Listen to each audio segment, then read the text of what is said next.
na ipapakita sa inyo. Sana po, buhay pa kayo. Buhay pa po ba tayo?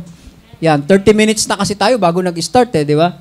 So, dito po sa kwento na ito, dalawang tauhan ng napakagandang tularan. Ito si Nicky Cruz at si David Wilkerson. Ito po si David Cruz. Nicky Cruz. Ito si Nicky Cruz. Ito naman po yung pastor, ang pangalan si David Wilkerson. Ano po ang kwento ng dalawa na yan? So, makita nyo, may dyaryo dyan, di ba, na matagal na yan. Ito po si Nicky Cruz, member po yan ng napaka-notorious na gang sa US. Nakakatakot na gang. Sa panahon natin ngayon, yung mga gang dito sa Pilipinas, may mga sumulpot, may mga sumibol na mga gang noon, pero hindi masyadong nakakatakot yung mga gang ngayon. Pero meron din naman yung mga sinauna pa, mga 1950s sa Pilipinas. Pero ito, nakakatakot. Kilala po yan. Si Nicky Cruz at si David Wilkerson. Ulitin natin, si David Wilkerson, pastor, si Nicky Cruz, leader ng kung tawagin Mau-Mau's Gang.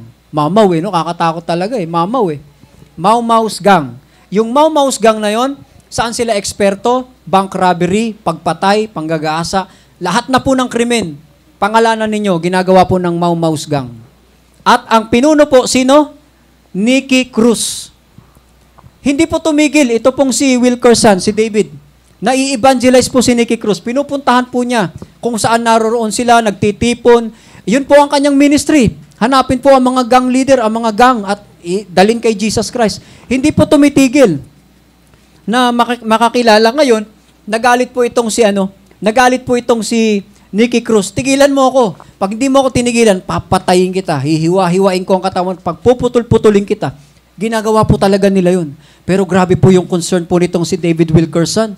Sabi niya, hindi. Kahit gaano ka kasama, mahal kayo ng Diyos, ikaw at ang grupo mo, kinakailangan maligtas kayo. Kinakailangan makilala ninyo ang tagapagligtas, ang Panginoon. Pansinin po ninyo, dito, sabi ni Nicky Cruz, you come near me, I'll kill you. Lumapit ka sa akin, papatayin kita. Sabi naman ni David Wilkerson, yeah, you could do that. You could cut me up into 1,000 pieces and lay them in the street, and every piece will still love you. Pansinin niyo po yan. Alam ni David Wilkerson na kaya talaga siyang pagpira-pirasuhin at patayin itong si Nicky Cruz. Kaya lang, ang sabi niya, kahit pagputol-putulin mo ko, bawat piraso ng katawan ko, kaya ka pa ring mahalin. Ganun po katindi ang pag-ibig niya. Kaya po, isang araw, habang ito pong yung pastor, si David Wilkerson, nangangaral. Wala po si Nicky Cruz. Wala siya nung time na nangangaral siya. Pinangangaralan po ni David Wilkerson yung grupo niyang Mau-Maus. Nandun yung mga gang, mga nakamotor na big bike yan. Tapos mga kriminal talaga. May mga baril sila, nakikipagbarilan sila sa mga local police sa kanilang lugar. Dumating ito ngayong si Nicky Cruz at pansamantala nakinig siya sa pinapangaral. Tapos nakita niya yung malaking pagbabago dun sa physical appearance ng mga kasama niya. Nung time na yon, maraming beses na po na pinangaralan siya ng pinangaralan. Nung time po na yon, marahil kumilos na po ang banal na espiritu sa buhay po nitong si Nicky Cruz. At naroon siya sa gilid, nakatayo siya, tumutulo ang luha niya. Kaya nung nag-invite po si Pastor David Wilkerson, nagtawag ng altar call, lumapit po itong pinuno at lumapit din ang lahat ng mga kasamahan niya, mga gang members, at lahat po sila ay umiyak at nagsisi at tinanggap ang Panginoong Jesucristo. Meron pang report, two teen hoods trade weapons for Bible. May dalawang kabataan, ito, at saka ito, mga masasama, ito si pastor.